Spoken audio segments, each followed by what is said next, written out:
बीमारी के इस दौर में ये मेरा दूसरा वीडियो है जो मैं अपलोड करूँगा आज। और इसको शूट करने के लिए मुझे कहीं ना कहीं थोड़ा शहर से बाहर जाकर मुझे अच्छा फील आता है, अच्छे वाइब्स आते हैं। तो कोशिश यही है कि शहर के आसपास कहीं जाया जाए, किसी गांव जैसे एरिया में, और आराम से एकांतिक जैसे होता है ना, अकेले बैठ के फिर आपसे पर्सनली बात की जाए। ये जो कोटा शहर की रोड्स हैं या जिस तरीके की बनावट है, उसको देख के आपको ऐसा लग रहा होगा कि ये शहर वाकई में बहुत अच्छा बना है।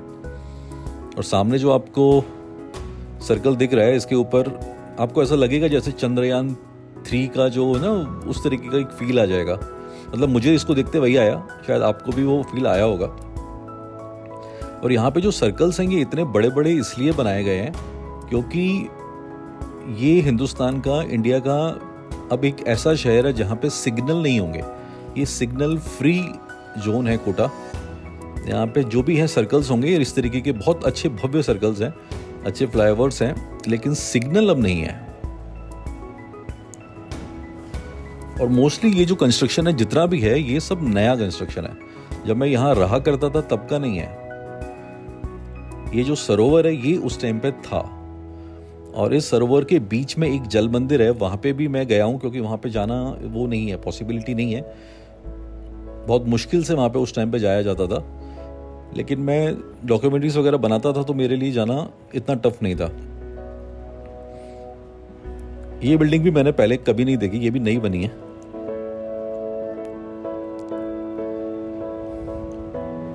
कुछ भी कहो, कोटा का जो कंस्ट्रक्शन है वो यहाँ के जो वो हैं एमएलए साहब शांति धारीवाल जी, उन्होंने कराया बहुत अच्छा है।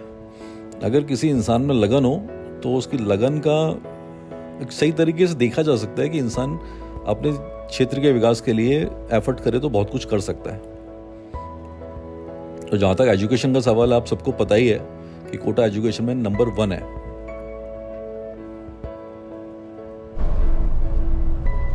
अब दोस्तों, मुझे एक आदत है ना, जैसे ट्रैवल करना या चलते हुए मूवमेंट में ही शूटिंग करना, तो वैसे ही मुझे इस तरीके की जो लोकेशन आप देख रहे हैं, ये एकदम थोड़ा गांव टाइप एरिया है। तो बस मैं वीडियो बनाने के लिए ऐसी जगहों पे आता हूँ। मेरे साथ में जिसकी मैं गाड़ी चला रहा हूँ, ये थार है, और इस बंदे से मैं आपको परिचित करा देता हूँ। तो मेरे साथ जो ये बंदा है, इसका नाम है राजवीर ना, पूरा नाम राजवीर यूज करते हैं, राज। और ये थार इसी की है। गाड़ी भी बढ़िया है, बंदा भी बढ़िया है। हम हैं अभी एक टिपिकल जो हमारे गांव होते हैं वैसे ही गांव है। बस ये है कि यहाँ पे डामर रोड बनी हुई है अच्छी। तो चलिए फिर हम लोग करते हैं अपने दिल की बात, जो करने के लिए, जो वीडियो बनाने के लिए मैं यहाँ तक आपके पास, यहाँ तक आया हूँ आपसे बात करने के लिए। फकीरा का सैल्यूट सभी व्यूअर्स, सभी सब्सक्राइबर्स को। दोस्तों, सबसे पहले मतलब मैं ये आपको धन्यवाद देता हूँ क्योंकि जो मैंने पिछला वीडियो डाला था, मतलब बहुत दिन हो गए थे मुझे वीडियो डाले हुए, और उसमें बस यही था कि मैंने अपना अपडेट दिया, और मुझे बिल्कुल भी उम्मीद नहीं थी कि मतलब मुझे इतने अच्छा रिस्पॉन्स उसके ऊपर मिलेगा। मतलब ऑलमोस्ट 600 लोगों ने उसके ऊपर कमेंट्स किए, और 600 में से सबसे अच्छी बात यह है कि मतलब एक आध दो कमेंट तो ऐसे हो ही जाते हैं जो थोड़े नेगेटिव हैं, लेकिन मेरी ज़िंदगी में आज तक का वो वैसा व्लॉग है जिसके अंदर एक भी नेगेटिव कमेंट उसमें नहीं आया है। तो दोस्तों, सारी सिचुएशन समझने के लिए और इतना प्यार देने के लिए, और आपकी जो पॉजिटिव विशेज़ हैं, मतलब जो एक प्यार आपको लगता है कि इस इंसान के साथ में हमने कुछ टाइम स्पेंड किया, इसके वीडियोस देखे हैं, कुछ भी किया है, और जिस तरीके से मैंने पूरी कोशिश की है कि आपको उन जगहों की जो पूरा एकदम ओरिजिनलिटी है, जो नेचुरल जिस तरीके से दिखाया जा सकता है, मैंने कोशिश की है। उसी तरीके से आपने एकदम नेचुरली मेरे को हील करने के लिए जो इतना मोटिवेट किया है, मतलब सराहना है उसकी, कि बहुत ही पॉजिटिव रिस्पॉन्स। और इस सब के लिए फकीरा की तरफ से आपको बहुत बहुत शुक्रिया। अब फ्रेंड्स, इतने दिन जो मैं बेड पे था या अपने रूम के अंदर मैं टाइम निकाल रहा था, तो बहुत सारी ऐसी चीज़ें हैं जिसमें से एक चीज़ जो है एक यूट्यूबर के लिए बहुत इंपॉर्टेंट है, और वो खुद यूट्यूब ही है। तो यूट्यूब मैंने बहुत देखा है, और अपना जो YT स्टूडियो होता है वो भी मैंने बहुत देखा है। तो उस पर जो कमेंट्स आते हैं वो भी मैंने स्टडी किए हैं, पढ़े हैं, समझे हैं। तो कुछ वीडियोस के ऊपर मेरे इस तरीके के कमेंट्स हैं जो मुझे ऐसा लगता है कि उनके जवाब मुझे दे देने चाहिए, क्योंकि अगर मैं रेगुलर वीडियो बना रहा होता तो मैं किसी ना किसी वीडियो में उनके जवाब दे देता था, लेकिन वो नहीं दे पाया किसी वजह से। लेकिन वो अभी भी कमेंट उस तरीके के आते हैं, तो मैं आपको बता देता हूँ। मैंने एक अमरनाथ यात्रा ट्रिप की थी 2021 में सितंबर के अंदर। तो मुझे खुद को भी नहीं पता था कि वो वीडियो इतना ज़्यादा वायरल हो जाएगा। ऑलमोस्ट 16 लाख व्यूज़ पे गए थे उस टाइम पे। लेकिन उसमें जो सबसे ज़्यादा कमेंट आने वाले थे वो 2 थे। पहला कि मैंने वो जो सवारी जो है वो मैंने खच्चर पे क्यों की। दूसरा, मैंने अमरनाथ जी का जो दर्शन है वो मैंने उसमें नहीं कराया। तो एक चीज़ मैं आपको बहुत क्लियर कर देता हूँ कि हमारे जितने भी सिद्ध मंदिर हैं, जितनी भी सिद्ध गुफाएं हैं, जितने भी पूजनीय स्थल हैं, इनके अंदर के वीडियोस हमें नहीं दिखाने होते हैं। अगर वहाँ पे कोई इंसान अवेलेबल नहीं है सुरक्षा की दृष्टि से और हम उसके अंदर वीडियो जाके शूट कर लेते हैं, तो हो सकता है कि आपके व्यूज़ थोड़े से बढ़ जाए। लेकिन हमारी जो मान्यताएं हैं उसके अगेंस्ट हमें ये सब चीज़ें, मंदिर जो है वो हमें नहीं दिखाना चाहिए। उसके पीछे सबसे बड़ा जो रीज़न है वो ये हो रहता है कि जब हम यूट्यूब पर वो देख रहे हैं तो हमारी गतिविधियाँ कुछ भी हो सकती हैं। हम कुछ भी काम ऐसा कर रहे होते हैं, हम किसी से इस तरीके की वार्तालाप कर रहे होते हैं। तो जब आप किसी भी मंदिर के दर्शन कर रहे हैं, सपोज जैसे मैं आपको अमरनाथ बर्फानी बाबा का दर्शन उस टाइम पे करा दूं और आप ऐसी गतिविधियों में लगे कि उस टाइम आप उस चीज़ के लिए रेडी नहीं है, आपकी श्रद्धा उतनी ज़्यादा नहीं है, तो एक मेरी ये जिम्मेदारी बनती है कि मैं उस गुफा तक तो आपको ले जाऊँ, लेकिन जहाँ तक बात दर्शन की आएगी या उस फीलिंग की आएगी, उसके लिए आपको खुद वहाँ पर जाना होगा, पहुँचना होगा। तो उसकी जो मान्यता है, उस मंदिर की जो एक ऑरा है वहाँ का, वो आप तभी फील कर पाएंगे।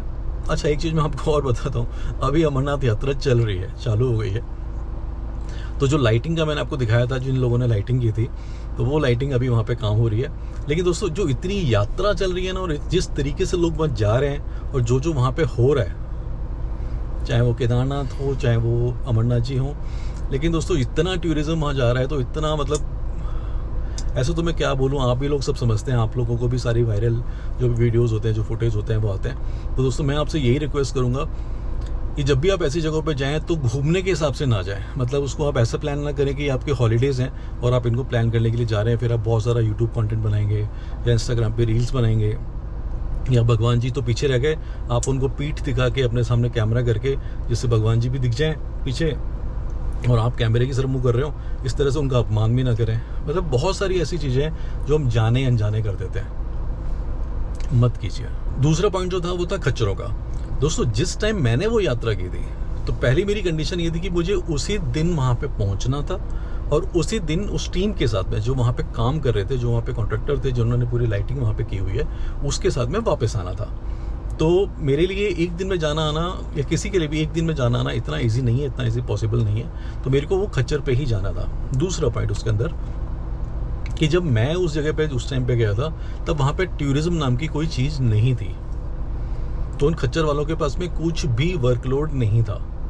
तो उन्होंने हमें बहुत अच्छे से लेके गए और जितना मैं कर सकता था मैंने किया। हमारी टीम ने उन लोगों का बहुत ख्याल वैसे के वैसे रखा था। उन जो उनके खच्चर थे उनका भी हमने बहुत वो किया था। और ऐसा नहीं है कि हमने उन खच्चरों को कोई ओवरलोड दिया था, बहुत डिसेंट तरीके से लेके गए थे, डिसेंट तरीके से लेके आए थे। लेकिन मुझे उसमें वही कहानी नज़र आती है जो पंचतंत्र की कहानी है, बहुत पुरानी सी, कि एक बाप और बेटा जा रहे थे और उनके पास में एक गधा था। तो वो जो लोग कहते थे उसके अकॉर्डिंग वो डिसीजन लेते चले जाते थे और लास्ट में उनका गधा जो होता है वो बेचारा, मुझे पूरी कहानी ठीक से याद नहीं, लेकिन आपको शायद वो कहानी याद आ गई होगी कि पहले बाप बैठता है तो लोग बोलते हैं कि बच्चे को पैदल चला रहा है, फिर वो बच्चे को ऊपर बैठाता है तो बोलते हैं देख बच्चे को ऊपर बैठा रखा है, बाप पैदल चल रहा है। मतलब इस तरीके की चीज़ें थी। कंक्लूजन सिर्फ इतना से दोस्तों, लोग कहने वाले बहुत कुछ कहते हैं, तो उनको कहने दो, उनका काम है कहना। लोग कुछ तो लोग कहेंगे, लोगों का काम है कहना, तो कहते ही रहेंगे, कुछ ना कुछ तो कहते रहेंगे। लेकिन फिर भी अपनी बातें क्लियर करना ज़रूरी है कि मैंने बर्फानी जो बाबा हैं उनकी आपकी गुफा के दर्शन तो कराए, लेकिन उनके दर्शन क्यों नहीं कराए, उसके पीछे मेरा जो लॉजिक है, मेरा जो तथ्य है वो सिर्फ इतना सा है, उसका भी मैंने आपको बता दिया। दूसरा एक रीज़न जो मैं आपको समझा सकता हूँ, मेरी किडनी शायद हो सकता है उस टाइम भी ख़राब हो चुकी होगी। हालांकि पैदल जाना तो इम्पॉसिबल ही था क्योंकि एक दिन में वापस आना था, लेकिन उस टाइम पे वो खच्चर ने मुझे काफ़ी सपोर्ट किया और मैं वहाँ तक जाके वापस आ पाया। इस वीडियो के अंदर जो लोगों ने कमेंट्स किए हैं उसमें उनकी जो अंतर्भावना थी बहुत क्लियर थी कि कुछ लोगों की, कि वो ये जानना चाह रहे हैं कि मैंने किस तरीके से अपना जो सबकॉन्शियस माइंड है, अवचेतन मस्तिष्क है, इसको किस तरीके से मैंने यूज़ किया और किस तरीके से मैं इस पोजीशन से निकलने की कोशिश कर रहा हूँ और जिस हद तक मैं आ गया हूँ वो कैसे आ गया हूँ। तो इसमें कुछ दोस्तों बहुत नया नहीं है, आपने भी बातें सुनी हुई होगी। बस हम लोग कोई मानते हैं कोई नहीं मानता है, लेकिन हमारे मानने या न मानने से कुछ नहीं होने वाला है। अवचेतन मस्तिष्क जो होता है, सबकॉन्शियस माइंड जो होता है, ये पूरी दुनिया के अंदर सबसे पावरफुल एक चीज़ है जो हर इंसान के पास में अवेलेबल है। जो बहुत ज़्यादा सिद्ध पुरुष हो गए हैं, उन्होंने भी सिर्फ अपने अवचेतन मस्तिष्क से उसकी शक्तियों को बहुत ज़्यादा बढ़ा लिया है। हम लोग जो है उसका बहुत मिनिमम यूज़ कर पाते हैं, बहुत ही मिनिमम। जो हमारे अंदर से काफ़ी ऐसे लोग हैं जो बहुत आगे के लेवल पर चले जाते हैं या थोड़ा एनलाइटमेंट लेवल पर चले जाते हैं, वो भी बहुत हल्के से लेवल पर आगे जा पाते हैं। लेकिन अवचेतन मस्तिष्क सबके पास में। बात जो है वो सिर्फ इतनी सी है कि आपको ट्रस्ट करना पड़ेगा।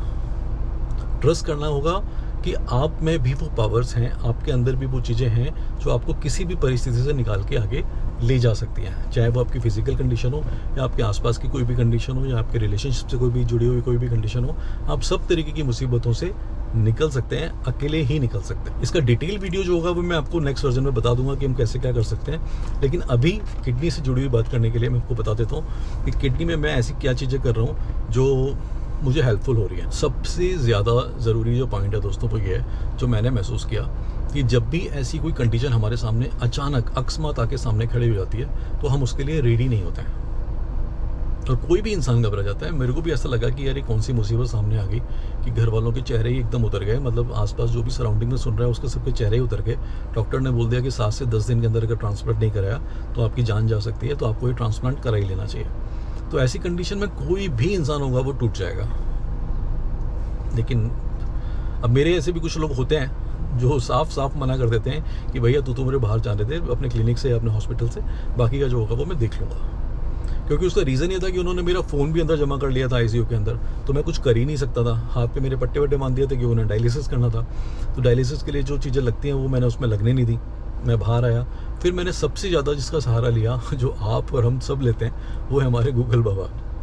जो मैंने गूगल बाबा का सहारा लिया, तो गूगल बाबा भी हमें जो बताते हैं वो वही चीज़ें बताते हैं जो नॉलेज उनको दी जाती है, जो उस पर अपडेटेड नॉलेज होती है वही दी जाती है। अब लेकिन इसमें समस्या ये है कि आयुर्वेद की इतनी अच्छी चीज़ें उसके अंदर भी अवेलेबल नहीं है।